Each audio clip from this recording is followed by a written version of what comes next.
ছোট নদী। কবিগুরু রবীন্দ্রনাথ ঠাকুর। আমাদের ছোট নদী চলে বাঁকে বাঁকে, বৈশাখ মাসে তার হাঁটু জল থাকে। পার হয়ে যায় গরু, পার হয়ে গাড়ি, দুই ধার উঁচু তার, ঢালু তার পাড়ি। চিক চিক করে পারলি, কোথা নাই কাদা, এক ধারে কাশবন ফুলে ফুলে সাদা। কিচি মিচি করে সেটা শালিকের ঝাঁক, রাতে ওঠে থেকে থেকে শিয়ালের হাঁক। আর পারে আমবন তাল বন চলে, গায়ের বামুন পাড়া তারই ছায়া তলে।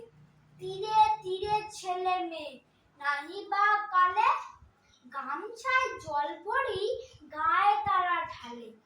সকালে বিকালে বহু নাওয়া হলে পরে, আঁচলে ঝাঁকিয়া তারা ছোট মাছ ধরে। বালি দিয়ে মাঝে থালা, ঘটি গুলি মাঝে, বধুরা কাপড় কেচে যায় গৃহ কাজে। আষাঢ়ে বাদল নামে নদী ভোড়ো ভোড়ো, মাতিয়া ছুটিয়া চলে ধারা খরতর। মহা বেগে কলকল ঘোলা হল ওঠে, ঘোলা জলে পাকগুলি ঘুরে ঘুরে ছোটে। দুই কূলে বনে বনে পড়ে যায় সারা, বর্ষার উৎসবে জেগে ওঠে পাড়া। নমস্কার।